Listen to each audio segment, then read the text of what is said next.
Good morning बच्चों। पिछली class में हमने पढ़ा था अंतर्राष्ट्रीय राजनीति के अध्ययन के व्यवस्था, सिद्धांत, उपागम के बारे में कि अंतर्राष्ट्रीय राजनीति के विद्वानों ने अंतर्राष्ट्रीय संबंधों का वैज्ञानिक अध्ययन करने के लिए इस बात का प्रतिपादन किया कि अंतर्राष्ट्रीय राजनीति या अंतर्राष्ट्रीय संबंधों का अध्ययन एक व्यवस्था के परिप्रेक्ष्य में किया जाए। तो अंतर्राष्ट्रीय व्यवस्था के अध्ययन पर, अंतर्राष्ट्रीय संबंधों के अध्ययन में अंतर्राष्ट्रीय व्यवस्था के अध्ययन पर विद्वानों ने बल दिया कि किस प्रकार हम समस्त अंतर्राष्ट्रीय व्यवस्था का विश्लेषण कर सकते हैं अंतर्राष्ट्रीय राजनीति में या अंतर्राष्ट्रीय संबंधों में। कि अंतर्राष्ट्रीय राजनीति क्या एक अंतर्राष्ट्रीय व्यवस्था है और उस व्यवस्था का अध्ययन हमें किस प्रकार व्यवहारिक या वैज्ञानिक दृष्टिकोण के आधार पर करना है। तो अंतर्राष्ट्रीय संबंधों का जो व्यवस्था विश्लेषण दृष्टिकोण है वो अंतर्राष्ट्रीय व्यवस्था के भूत और वर्तमान अध्ययन से संबंधित है। यह अंतर्राष्ट्रीय राजनीति के अध्ययन के लिए एक सिद्धांत निर्माण या एक संकल्पना के निर्माण पर या उसको एक संकल्पना को अपनाने पर बल देता है। राज्यों का जो एक दूसरे के साथ जो संपर्क है, उनकी जो पारस्परिक प्रक्रिया है वो अंतर्राष्ट्रीय व्यवस्था के संबंधों का ताना बाना है। मतलब कि दो राज्य आपस में जो क्रियाओं का जो आदान प्रदान उनमें होता है, जो पारस्परिक संपर्क होता है, जो व्यवहार है, जो उनकी क्रियाएं प्रक्रियाएं होती है, तो उसके संबंधों का अध्ययन या उन संबंधों का एक अध्ययन अंतर्राष्ट्रीय संबंधों के व्यवस्था सिद्धांत के अंतर्गत आता है। तो इस प्रकार अब हम बच्चों आपके सिलेबस में हम पढ़ेंगे, जो अक्सर एग्ज़ाम में भी क्वेश्चन आता है कि अंतर्राष्ट्रीय संबंधों के अध्ययन का जो व्यवस्था सिद्धांत है उसमें मार्टिन कैप्लन का सिद्धांत आता है कि मार्टिन कैप्लन ने अंतर्राष्ट्रीय राजनीति के अध्ययन के एक व्यवस्था सिद्धांत या दृष्टिकोण का प्रतिपादन किया। तो अंतर्राष्ट्रीय संबंधों के अध्ययन में व्यवस्था, उपागम या सिद्धांत को लोकप्रिय बनाने में मार्टिन कैप्लन का विशेष योगदान है। मार्टिन कैप्लन ने शक्ति की राजनीति की अवधारणा पर बल देते हुए उसने अंतर्राष्ट्रीय राजनीतिक व्यवस्था की कुछ विशेषताएं बताई है। शक्ति जो है वो मार्टिन कैप्लन का एक महत्वपूर्ण अध्ययन विषय है, जिसको कि मार्टिन कैप्लन अंतर्राष्ट्रीय राजनीति में व्यवस्था के अध्ययन को करने के लिए जिसका इस्तेमाल वह करता है। तो कैप्लन का जो अंतर्राष्ट्रीय व्यवस्था का जो सिद्धांत है वो कई प्रकार की मान्यताओं या कई प्रकार की सैद्धांतिक अवधारणाओं पर आधारित है, जिसमें पहली अवधारणा यह है कि अंतर्राष्ट्रीय व्यवस्था के अंतर्गत व्यवहार जो है, उस राष्ट्रों के बीच जो व्यवहार होता है उसके विशिष्ट और आवर्तनीय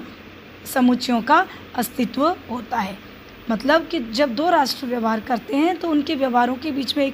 कुछ विशिष्ट और कुछ आवर्तनीय मतलब रिपीटेबल, जो बार बार घटित होता है, उनके बीच व्यवहार में उन तत्वों का अस्तित्व होता है। दूसरी अवधारणा यह है कि उन राष्ट्रों के बीच जो व्यवहार है, जो व्यवहार का जो प्रारूप होता है वह प्रारूप इसीलिए राष्ट्र अपनाते हैं कि उसमें विभिन्न तत्वों में घनिष्ठ आंतरिक संबंध होता है। जो व्यवहार के तत्व होते हैं उसमें आंतरिक संबंध होता है और उनसे अंतर्राष्ट्रीय और राष्ट्रीय आवश्यकताओं की समान रूप से पूर्ति होती है विभिन्न राष्ट्रों की। तीसरी अवधारणा यह है कि अंतर्राष्ट्रीय व्यवहारों का जो एक समुच्चय है या जो एक जो प्रारूप होता है वो अंतर्राष्ट्रीय राजनीति में भाग लेने वाले लोगों और संस्थाओं के चरित्र और उनकी विशेषताओं को प्रतिबिंबित करता है और साथ ही साथ उनके द्वारा संपादित किए जाने वाले कार्यों की विशेषताओं को भी वह प्रतिबिंबित करता है। चौथी मान्यता यह है कैप्लन की कि अंतर्राष्ट्रीय व्यवहार जो है, जो विभिन्न राष्ट्रों में अंतर्राष्ट्रीय व्यवहार होता है वह कई तत्वों जैसे सैनिक, आर्थिक, संचार संबंधित, सूचना संबंधित, तकनीकी परिवर्तन संबंधित, जनसांख्यिकी परिवर्तन संबंधित आदि जो तत्व है वो उनके व्यवहार में विद्यमान होते हैं और वो जो तत्व है उनके संबंधों में हमें दिखाई भी देते हैं। कहने का तात्पर्य है कि जो राष्ट्रों में आपसी जो अंतर्राष्ट्रीय व्यवहार होता है वो सैनिक, आर्थिक, संचार संबंधी, सूचना संबंधित कई प्रकार के इन तत्वों से निर्धारित होता है। कैप्लन ने यह भी माना है कि राजनीतिक व्यवस्था को अक्षुण्ण रखने के लिए शारीरिक बल कम से कम आखिरी उपाय के तौर पर, मतलब जो शक्ति तत्व कैप्लन ने महत्वपूर्ण माना है उसमें उसने शारीरिक बल को कम महत्वपूर्ण माना है, और उसने यह इस बात पर बल दिया कि राष्ट्र आपसी जो संबंध है, आर्थिक, सैनिक, उन संबंधों को कैसे निर्धारित करे। तो कैप्लन ने अपनी मान्यताओं के आधार पर अंतर्राष्ट्रीय राजनीतिक व्यवस्था के विभिन्न प्रतिमानों की कल्पना की है या उसका निर्धारण किया है। कैप्लन का यह मानना था कि जो विभिन्न अंतर्राष्ट्रीय राजनीतिक व्यवस्था के जो विभिन्न मॉडल है, जो प्रतिमान है, उसका उसने व्यवहारवादी विश्लेषण करना संभव बताया है, या उसके अनुसार हम उन मॉडल्स का जो अंतर्राष्ट्रीय राजनीतिक व्यवस्था के हैं उसका हम व्यवहारिक रूप से विश्लेषण कर सकते हैं और विशिष्ट और विभिन्न आधारों पर उन प्रतिमानों की हम जांच कर सकते हैं। तो इस प्रकार कैप्लन ने अंतर्राष्ट्रीय राजनीतिक व्यवस्था के कुल 6 मॉडल बताए हैं। कैप्लन के अनुसार कि अंतर्राष्ट्रीय राजनीतिक व्यवस्था के 6 मॉडल, 6 प्रतिमान विद्यमान होते हैं, जिसके अनुसार अंतर्राष्ट्रीय राजनीतिक व्यवस्था चलती है, जिसमें पहला मॉडल है शक्ति संतुलन व्यवस्था, दूसरा मॉडल है शिथिल द्विध्रुवीय व्यवस्था, तीसरा मॉडल है दृढ़ द्विध्रुवीय व्यवस्था, चौथा मॉडल है विश्वव्यापी अंतर्राष्ट्रीय व्यवस्था, पांचवा मॉडल है सोपानीय अंतर्राष्ट्रीय व्यवस्था, छठा मॉडल है इकाई वीटो अंतर्राष्ट्रीय व्यवस्था। तो इन 6 जो व्यवस्थाएं हैं, जो 6 कल्पना या 6 मॉडल जो मार्टिन कैप्लन ने अंतर्राष्ट्रीय राजनीति के जो बताए हैं, उसको हम डिटेल में पढ़ेंगे इन 6 मॉडल्स को, जिसमें सबसे पहला है इन 6 मॉडल्स में अंतर्राष्ट्रीय राजनीतिक व्यवस्था के अलग अलग स्वरूप, अलग अलग विशेषताएं मार्टिन कैप्लन ने बताई है, जिसमें सबसे पहली व्यवस्था है शक्ति संतुलन व्यवस्था। शक्ति संतुलन जो व्यवस्था है वह 18वीं और 19वीं शताब्दी में प्रचलित जो शक्ति संतुलन का जो एक अवधारणा थी उससे थोड़ी बहुत मिलती जुलती है। इसमें कैप्लन के अनुसार जो राजनीतिक व्यवस्था है उसमें दो प्रकार के कार्यकर्ता होते हैं जो अंतर्राष्ट्रीय व्यवस्था को संचालित करते हैं, आवश्यक कार्यकर्ता और दूसरा लघु कार्यकर्ता। तो आवश्यक कार्यकर्ता उस समय, जो राष्ट्रीय कार्यकर्ता उस समय 18वीं 19वीं शताब्दी में जो थे वह थे अमेरिका, रूस, फ्रांस, ब्रिटेन और चीन, जैसा मार्टिन कैप्लन ने बताया है। और जो लघु कार्यकर्ता थे उसमें हम छोटे छोटे देशों को शामिल किया जा सकता है। तो कैप्लन के अनुसार इन दोनों कार्यकर्ताओं में शक्ति संतुलन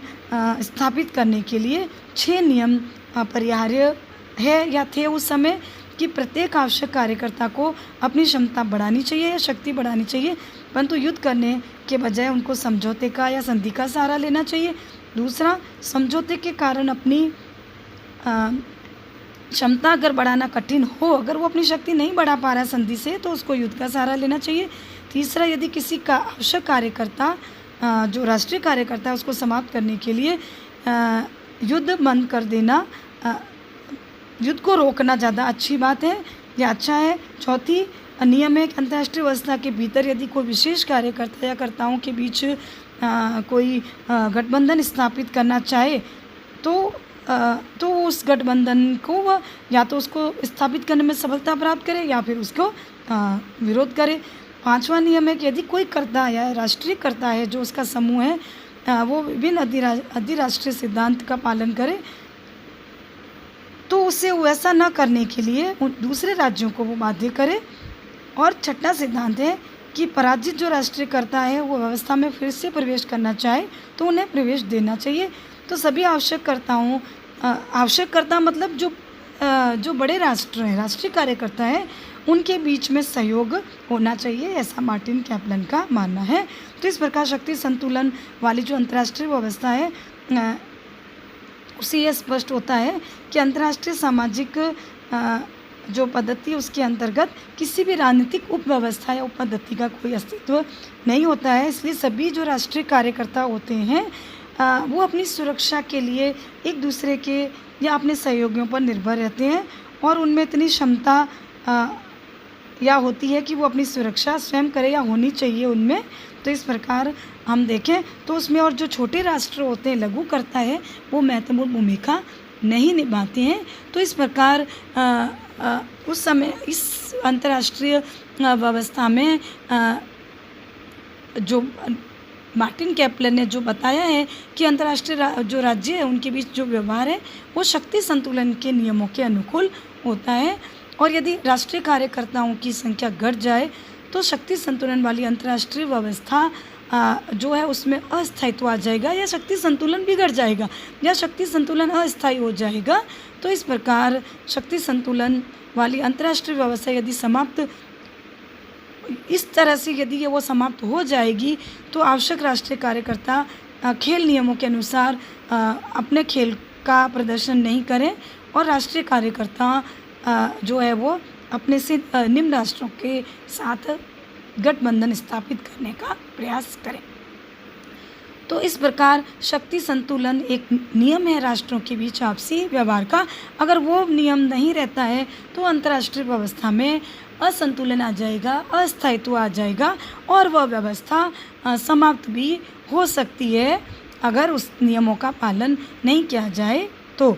जैसे अगर सशक्त प्रतिकूल करता है, अगर वो ख़त्म हो जाते हैं या फिर विभिन्न सदस्यों के बीच सहयोग नहीं रहता है तो इस प्रकार अगर उनमें गठबंधन नहीं रहता है तो इस प्रकार की स्थिति आती है। तो इस प्रकार मार्टिन कैप्लन के अनुसार इस प्रकार की व्यवस्था जो परिवर्तित होती है बाद में तो उसको उसने द्विध्रुवीय व्यवस्था का नाम बताया है। द्विध्रुवीय व्यवस्था में मार्टिन कैप्लन ने दो तरह की व्यवस्थाएं बताई है, शिथिल द्विध्रुवीय व्यवस्था और दूसरी दृढ़ द्विध्रुवीय व्यवस्था। तो दूसरी व्यवस्था बताई है मार्टिन कैप्लन ने शिथिल द्विध्रुवीय व्यवस्था। तो शक्ति संतुलन वाली जो व्यवस्था होती है वो व्यवहार में कुछ संतुलन के नियम गड़बड़ा जाने से वो स्थापित नहीं हो पाती है तो उसके स्थान पर विश्व में काफ़ी समय तक शक्ति असंतुलन या फिर अस्थिरता विद्यमान रहती है और उसके बाद एक नई व्यवस्था आती है जिसको कैप्लन ने शिथिल द्विध्रुवीय व्यवस्था का नाम दिया। तो यह व्यवस्था द्वितीय विश्व युद्ध के बाद आती है। द्वितीय विश्व युद्ध के बाद जब शक्ति संतुलन की जो एक द्वितीय विश्व युद्ध के बाद जो विभिन्न राष्ट्र एक शक्ति संतुलन स्थापित करते हैं उस शक्ति संतुलन के बाद धीरे धीरे शिथिल द्विध्रुवीय व्यवस्था स्थापित होती है जिसमें दो महाशक्तियाँ होती है, सोवियत संघ और अमेरिका, और उसके चारों ओर छोटी छोटी शक्तियाँ राष्ट्र और गुट निरपेक्ष राष्ट्रों का समूह उसके चारों ओर घिरा रहता है जिसमें कि दो बड़ी शक्तियाँ जो है वो शिथिल बनी रहती है, जिसमें निर्गुट राज्यों का जो गुट होता है उसके कारण ये दो शक्तियाँ थोड़ी शिथिल बनी रहती है या उनमें शक्ति संतुलन कुछ भिन्न अर्थों में स्थापित हो जाता है। तो इस प्रकार की शिथिल द्विध्रुवीय व्यवस्था एक तरह से एक मध्यस्थ की भूमिका निभाते हैं जिसमें जो निर्गुट जो राज्य होते हैं एक मध्यस्थ की भूमिका निभाने का काम करते हैं या समझौते की भूमिका अदा करते हैं और वो जो कर्ता होते हैं वो निर्गुट राष्ट्र होते हैं जो किसी भी गुट के सदस्य नहीं होकर उन दो प्रतियोगी गुटों में संधि या समझौता कराने का प्रयास करते हैं। तो इस प्रकार शिथिल द्विध्रुवीय व्यवस्था में हर गुट का एक प्रधान कार्यकर्ता होता है जबकि शक्ति संतुलन की व्यवस्था में एक संतुलनकर्ता होता है। तो इस प्रकार शिथिल द्विध्रुवीय व्यवस्था में कई प्रकार के कर्ता होते हैं जिसमें गुटीय कर्ता अमेरिका और सोवियत संघ, गैर सदस्य कर्ता होते हैं जो निर्गुट या गुट निरपेक्ष राष्ट्र होते हैं और एक सार्वभौमिक कर्ता भी होता है जिसको संयुक्त राष्ट्र संघ कहा जाता है जो अंतर्राष्ट्रीय संस्था है। तो इस प्रकार शक्ति संतुलन वाली व्यवस्था में आवश्यक राष्ट्रीय कर्ताओं की जो प्रभावकारी भूमिका होती है उस व्यवस्था में इन कर्ताओं की होती है। धन्यवाद।